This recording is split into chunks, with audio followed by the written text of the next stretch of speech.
Paint वाली बाल्टियों में गंदे कपड़े रख के उनके अंदर पिस्टल रखे, पिस्टल रख के फिर वो कपड़े पेंट वाला पहन के डाकू अंदर घुसे हैं, पिस्टल निकाले तो उसने ऊपर चढ़ के कमरे में दरवाजे में कुंडी लगाई।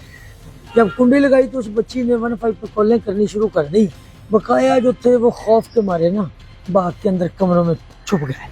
तो फिर वो अंदर से एक फायर 2 फायर गाए बगाए हमें डराने के लिए करते थे। ये पहला पुलिस मुकाबला है जिसमें 3 अफसर मतलब इंस्पेक्टर, डीएसपी और एसपी मुझे कैद आज़म मेडल के लिए रिकमेंड किया। ज्यादती कर रहे थे, वो बाबे को मार रहे थे कि चाबी दे, पिस्टल हाथ में था, फिर एक खतून के कानों से बालियां खींच रहे थे। जी, इस वक्त हमारे साथ मौजूद हैं जावेद हसनैन साहब, जो इस वक्त थाना पुरानी अनारकली में बतौर एसएचओ अपने फराइज सर अंजाम दे रहे हैं। इनसे जानते हैं कि जब ये इकबाल टाउन में तैनात थे तो किस तरह से पुलिस मुकाबला हुआ। एक घर में 6 डाकू घुसे और 6 के 6 जो है वो इन्होंने मौके पर पहुंचकर उनके साथ मुकाबला हुआ और हलाक कर दिए गए, जिसके बाद इनको पाकिस्तान पुलिस मेडल जो है वो दिया गया। जी सर, बताइएगा कैसे हुआ था वो सारा इंसिडेंट, क्या जब आप मौके पे पहुंचे इतला कैसे मिली और कैसे इस तरह से हुआ? मैं एसएचओ इकबाल टाउन था। उस वक्त एक घर में 6 डाकू घुस गया है जो पहले पेंट का काम करने के लिए आए थे घर में। उन्होंने घर में देखा ये बेटा भी डॉक्टर है, उसकी नौ भी डॉक्टर है, फिर उसकी बेटी भी डॉक्टर है, वो खुद भी डॉक्टर है। शाम को इतने मरीज आते हैं, उन्होंने देखा जी ये तो लाखों रुपए इकट्ठा करते हैं। डाकुओं ने फिर थोड़ी सी जगह छोड़ दी पेंट वाली कि ये पेंट की जगह हम बाद में करेंगे। फिर बाद में वो बाकायदा प्रोग्राम बना के पेंट वाली बाल्टियों में गंदे कपड़े रख के उनके अंदर पिस्टल रखे, पिस्टल रख के फिर वो कपड़े पेंट वाला पहन के तो पेंट करने के लिए दोबारा गए, जबकि उनकी नीयत वारदात की थी। उन घर वालों की एक छोटी सी बच्ची थी, वो सीढ़ियों में खड़ी थी। जब डाकू अंदर घुसे हैं, पिस्टल निकाले तो उसने ऊपर चढ़ के कमरे में दरवाजे में कुंडी लगाई। जब कुंडी लगाई तो उस बच्ची ने 1-5 पे कॉलें करनी शुरू कर दी कि जी हमारे घर में डाकू घुसा है। उसी पे फिर फिल फॉर एसपी साहब, डीएसपी साहब, मैं मौके पे पहुंचे। फिर अल्हम्दुलिल्लाह जी लीड सारे मुकाबले को मैंने किया। सबसे पहले फिर मैंने एक कांस्टेबल को दीवार के ऊपर चढ़ा के कुंडी खुलवाई, कुंडी खुलवा के उससे क्लाशनकोफ ली, फिर बुलेट मारा, फिर उसको सिंगल पे किया, फिर अंदर गया। एक डाकुओं की ये बहुत बड़ी नफ्सियात होती है कि वो जब डकैती करते हैं सबसे पहले वो अपना निकलने का रास्ता बनाते हैं। जब रास्ता बना लेते हैं फिर वो अपनी कार्रवाई शुरू करते हैं। अब एक ही रास्ता था जो उनका एग्जैक्ट पॉइंट था और इंटरेस्ट भी थी उनकी, फिर उसी रास्ते पे मैं जाके खड़ा हो गया। जब मैंने देखा तो जनाब वो बड़ी ज्यादती कर रहे थे, वो बाबे को मार रहे थे कि चाबी दे, पिस्टल हाथ में था, फिर एक खतून के कानों से बालियां खींच रहे थे, फिर बच्चों को धक्के मार रहे थे कि चलो चलो एक साइड पे हो जाओ, कुछ अलमारियां फोड़ रहे थे। तो इस तरह करके उन्होंने अपना पूरा काम शुरू किया। फिर बस जी मैंने अच्छा ये बताइएगा कि वो पेंट पहले से वही लोग कर रहे थे जो दोबारा उनके साथ अपने दोस्त लेके आए थे, या पहले 2-3 लोग थे फिर 6 आए? नहीं, 6 लोग थे। हाँ, पहले वो जो 2-3 पेंट करते थे ना, उनमें से हमेशा मुखबरी पे वारदात होती है।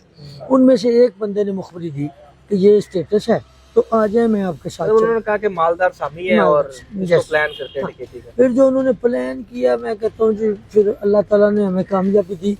ये मेरा ख्याल है बहुत बड़ा पुलिस मुकाबला है कि 6 के 6 डाकू। ये लाहौर में मेरे ख्याल पहली दफा ही ऐसे, मैंने भी वहाँ पे पहुंचा था और रास्ते बंद थे, आगे एक तरफ का वो बड़ा गेट था, वो सड़क बंद थी, तो ये बड़ा मुश्किल था। लेकिन जब आप पहुंचे क्या आपको खौफ नहीं आया कि 6 डाकू हैं, उनके पास असला भी है, मुसल्ला है, जदीद जो है ना उनके पास असला होता है, तो कैसे आपको जब आपने दीवार लांगी खुद तो क्या उसमें समझते हैं?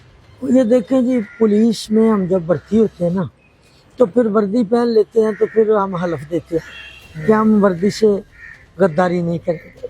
तो ये मेरा फर्ज था कि कोई लुट रहा है तो मैं उसको रोकूं, उसको पकड़ूं। बल्कि इवन देन के मेरा तो ये दिल है कि अगर कुर्बानी का मौका मिल जाए तो बंदे को कुर्बान हो जाना चाहिए। ये खलके आप जैसे पुलिस ऑफिसर अगर हो महकमे में तो फिर तो अच्छा। जब आप अंदर घुसे हैं तो पहले जो डाकू ने आपको फेस किया या आपने उसको किया, तो क्या उस वक्त कैसे फायर हुआ, क्या हुआ? मैंने उसको उसने जो बस मूवमेंट की थी पीछे देखने के लिए, उस वक्त मैंने ब्रस्ट मार दी उसको।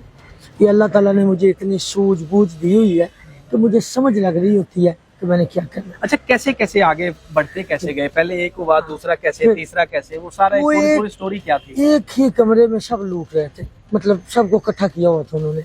हाँ, एक रूटीन होती है कि सबको एक कमरे में बंद कर ले। हाँ, फिर जब वहाँ फिर एक पहले उनका जो हेड था ना, उसने पीछे मुड़ के यूं देखा, उसको फायर मारे, जब लगे उसको फायर, वो गिरा, पिस्टल इधर मेरे पाँव में आ गया। कुदरती तौर पे अल्लाह ताला ने मदद की। बकाया जो थे वो खौफ के मारे ना बाग के अंदर कमरों में छुप गए। और फिर एक में मुझे अल्लाह ताला ने बड़ी हिम्मत दी कि मैंने उनको कहा कि भाई नफसियाती तौर पे मैंने कहा भाई खबरदार, तुम लोगों को चारों तरफ से पुलिस ने घेर लिया है, तुम अब बच नहीं सकते, यहाँ गिरफ्तारी दे दो या मारे जाओगे। तो फिर वो अंदर से एक फायर, दो फायर गाए बगाए हमें डराने के लिए करते थे, हमें मारने के लिए करते थे, हमें फिर वो हर तरीके से हरासा करते थे कि उनको निकलने का मौका मिले। अच्छा। वो अल्हम्दुलिल्लाह फिर इर्तिजा कमाल साहब एसपी साहब थे मेरे साथ, आतिफ महराज साहब थे। असल में हम तीनों ही बड़े कॉम्पिटेंट है आतिफ महराज साहब भी। ये पहला पुलिस मुकाबला है जिसमें 3 अफसर, मतलब कांस्टेबल नहीं था, एएसआई नहीं था, कोई और बंदा, सब इंस्पेक्टर नहीं था, इंस्पेक्टर, डीएसपी और एसपी। अच्छा, एक चीज उसमें ये भी सवाल उठाया गया था आईजी साहब से कि इनके पास जैकेट नहीं थी, क्योंकि अल्लाह ना करे कोई उससे फायर लग जाता तो किसी ना किसी का वो हो सकता था। तो इस पे आप क्या कहेंगे, मतलब जब मौके पे आईजी साहब जी हमारे डॉक्टर उस्मान साहब इंतहाई नेक, और अल्लाह ताला की तरफ से एक हमारे लिए गिफ्ट है महकमा पुलिस के लिए। तो उनकी तरबियत हमारे, उन्होंने बड़ी वाज़ेह इंस्ट्रक्शनें दी हुई हैं कि जब पुलिस अफसर अपना ईमानदारी दयानतदारी से काम करेगा, अल्लाह उसकी मदद करेगा। और देखें, वो आईजी साहब पुलिस मुकाबले पे आए, आईजी साहब ने वहाँ उस पुलिस मुकाबले में मुझे कैद आज़म मेडल के लिए रिकमेंड किया, 3 लाख रुपया नगद इनाम दिया आईजी साहब ने मुझे। और बिलीव करें कि आईजी साहब ने सबको इकट्ठा करके प्रेस को इंटरव्यू दिया और मुझे बाजू से पकड़ के कहा कि जी ये मेरा वो इंस्पेक्टर एसएचओ है। मैं एक चीज बता दूं नाजरीन को कि कायदे आजम जो मेडल है वो हाईएस्ट मेडल है, जिसके लिए जो है वो इंस्पेक्टर जावेद हसनैन साहब को नामजद किया गया, और जो पाकिस्तान पुलिस मेडल है वो इनको जो है वो अभी तक मिल चुका है। तो ये बहुत ही बड़े एजाज की बात है, और चंद पुलिस ऑफिसर्स ऐसे हैं जिनको पाकिस्तान कायदे आजम मेडल जो है उसके लिए नामजद किया जाता है या उनको मिलता है। तो दूसरा ये बताइएगा, अब 6 बंदे जब 2 बच भी गए थे उसमें, जब हम मौके पर पहुंचे थे तो उनका बताया जाता है कि बाद में उनको पकड़ा और बाद में उनका कोई पुलिस मुकाबला किया, इस तरह भी कोई चीज़ है? ऐसी कोई चीज़ नहीं थी, वो जख्मी थे।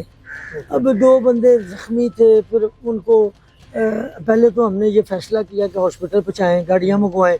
रश इतना हो गया था कि लोग रास्ता नहीं दे रहे थे, एम्बुलेंस से फंस गई। एम्बुलेंस से जब तक आई तो तब तक उनकी कुदरती तौर पर डेथ हो। क्योंकि मसला ये है ना कि आम लोग भी कि 6 डाकू एक घर में जब घुसे हैं तो फिर जाहिर बात है मोहल्लेदार भी आते हैं कि हम उनको बचाएं, घर वालों को। तो बच्ची का कैसे उसने दिमाग लड़ाया और बच्ची ने जो कॉल की, ये बड़ी एक इम्पोर्टेंट बात है। वो देखे, जब अल्लाह ताला किसी की मदद करता है तो सबब पैदा कर देता है। वो बच्ची को अल्लाह ताला ने सबब बना दिया घर वालों के लिए और हमें उन तक पहुँचाने के लिए। तो आईजी साहब की बड़ी ना जी, मैं बड़ा उनका मुतक़िद हूँ। मैं आईजी साहब को ये कई दफ़ा दिल में दुआ भी करता हूँ उनके लिए। और आईजी साहब की बातों पे ये सिप्स का थाना है। जी जी बिल्कुल, स्पेशल इनिशिएटिव भी हाँ, हाँ। अच्छा, दूसरा ये बताइएगा कि वो जो फैमिली थी जिसके घर वारदात थी, वो डॉक्टर थे बहुत बड़े, तो वो घर में मौजूद थे, कितने लोग थे, कैसे वो सारी चीजें हुई, ये थोड़ा सा ब्रीफ कर दें। अच्छा, उसमें वो घर में कमोबेश कोई 8-6 अफराद मौजूद थे, 2-3 बच्चे थे। लेकिन उस वक्त वो डॉक्टर साहब के 2 बेटे बाहर थे, तो बीवी उनकी थी, बेटी उनकी थी, उनकी नूंह थी घर में, और वो खुद थे डॉक्टर साहब। मतलब इतने जितने एक फैमिली मेंबर होते हैं ना, वो मौजूद थे। लेकिन शुक्र अल्लाह का किसी को खराश तक नहीं आई और हमने अपनी जान पे खेल के उनको महफूज किया। लेकिन सबसे इम्पोर्टेंट और ख़तरनाक बात भी है कि एक मुसल्ला घर के अंदर मौजूद है और आप बाहर हैं, तो आप अंदर जाना और उनको करना, ये बड़ा एक जो है ना मुश्किल मरहला होता है कि एक सोचना होता है कि यार अगर आगे से कोई फायर आ गया तो तब खौफ या डर या इस तरह से कोई एलिमेंट नहीं था। एक वक्त मुकर्रर हर चीज़ का अल्लाह की तरफ से। अच्छा, तो जब वक्त मुकर्रर हो ना, फिर कायनात की कोई ताकत उसको बचा नहीं सकती। अच्छा, इस तरह के इंसिडेंट में आपको ट्रेनिंग्स भी दी जाती है, तो हाँ। किस तरह से इसको डील किया जाता है? इसको ऐसे जब कोई भी ऐसा इंसिडेंट होता है, पुलिस मुकाबला होता है, तो क्या उसमें पहले क्या चीज ध्यान में रखनी चाहिए? सबसे पहले पुलिस अफसर को अपनी सेफ्टी करनी चाहिए। अपनी सेफ्टी करने के बाद फिर उसको अटैक करना चाहिए। फिर उसको जो डाकू, जो हरासमेंट वाला शख्स या जैसा भी है, जो बंदा भी, फिर उसको उसका घेरा तंग करना चाहिए। तो सबसे पहले ये कहना चाहिए कि गिरफ्तारी दे दो, हमारा मकसद सिर्फ तुम्हारी गिरफ्तारी है। तो फिर हिफाजत खुद अख्तियारी के लिए जब वो गोली चलाए तो फिर गोली चलानी पड़ती है। तो फिर इनकाउंटर हो जाए तो फिर माफ़ी नहीं देनी चाहिए, फिर पूरा काम करना चाहिए।